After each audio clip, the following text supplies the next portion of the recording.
dia, pessoal! Como vão vocês? Hoje nós vamos estudar no nosso livro de língua portuguesa, na página 128 até a 134. Vamos lá? Abre seu livro. Vamos conversar um pouquinho sobre o texto? Bom, em linguagem, tudo é interação, tá? Então, olha lá. Quando nós proferimos, quando nós dizemos a mais simples palavra para alguém, temos uma intenção de falar, de pedir, de ordenar, de chamar atenção, tá? E essa pessoa a quem nós nos dirigimos, ela é capaz, não é, de captar essa intenção, tá?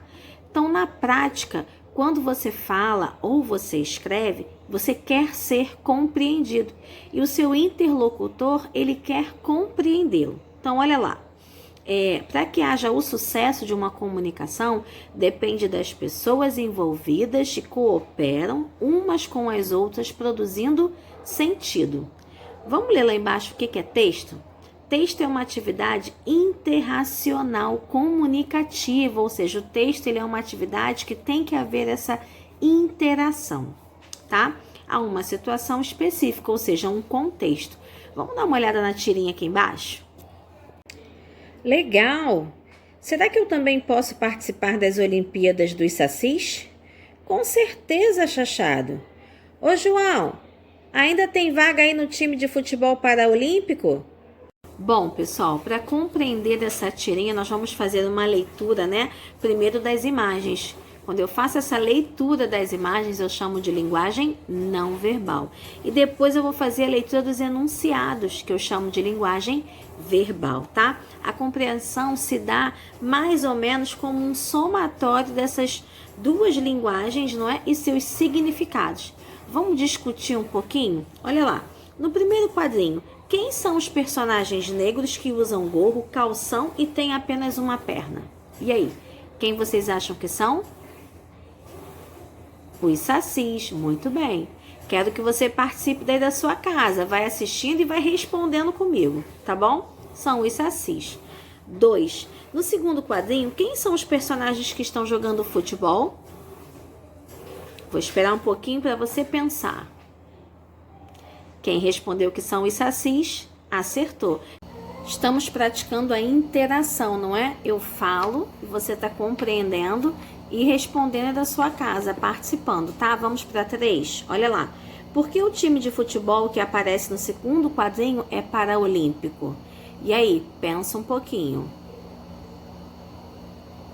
Vamos lá? Bom, porque como os sacis têm uma perna só, o fato de ter duas pernas, não é?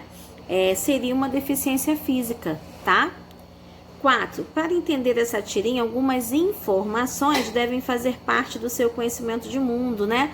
Por exemplo, você saberia dizer qual é o torneio esportivo ao qual o autor da tira se refere de maneira indireta? E aí, pensa um pouquinho.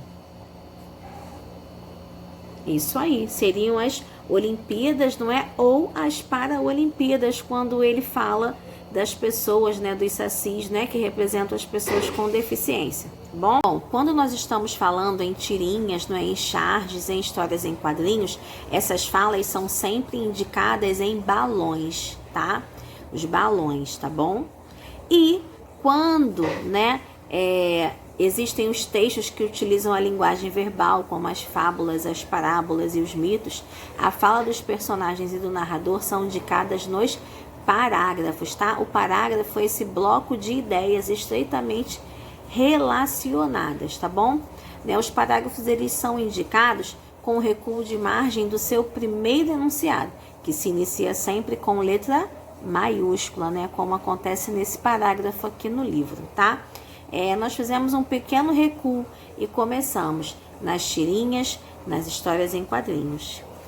Vamos conversar agora sobre objeto direto e objeto indireto. Vamos lá? Bom, o objeto direto é quando o narrador ele transcreve a fala do personagem diretamente, tá? Como se ele próprio estivesse falando. Nesse caso, a fala é indicada sempre com travessão, porque é uma fala de outra pessoa. Então, olha lá o exemplo. Depois da invasão da tribo vizinha, Itajibá e Potira se separaram, pois ele teve de ir para a guerra com os outros homens. Olha aí o travessão, olha o discurso direto. Não se preocupe, Potira, eu voltarei, disse ele à esposa. Olha aí o narrador transcrevendo a fala do personagem diretamente, tá? Que Tupã te proteja, ela falou enquanto o abraçava, tá bom? Agora o objeto indireto, né? Quando o narrador se apropria da fala do personagem e a reproduz de maneira diferente. Olha lá. E nesse caso, não se usa travessão.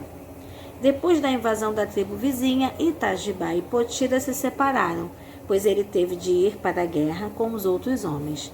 Ele disse a Potira que não se preocupasse e ela pediu para Tupã protegê-lo, tá? Quando nós estamos falando de objeto direto, é o narrador que transcreve a fala do personagem diretamente.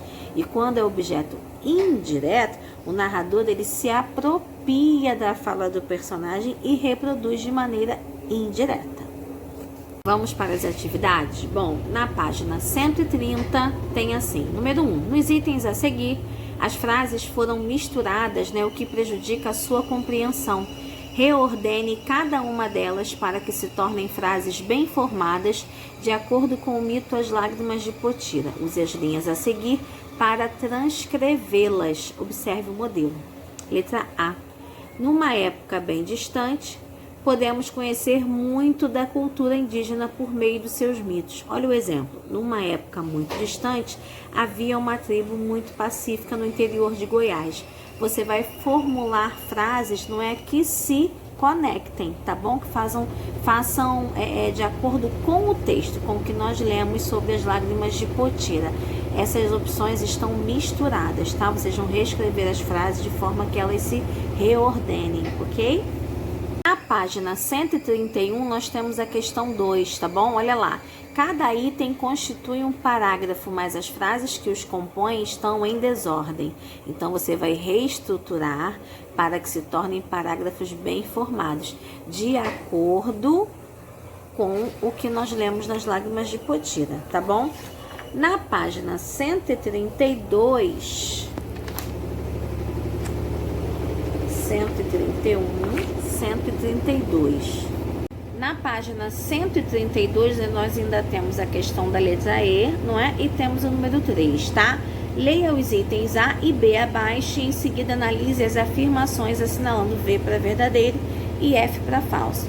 Faça a leitura aí das opções e embaixo você vai colocar V ou F. Aí na página 132 você ainda tem a letra E, não é? Para fazer, tá? Vem o número 3. Leia os itens A e B e em seguida analise e coloque V para verdadeiro e F para falso.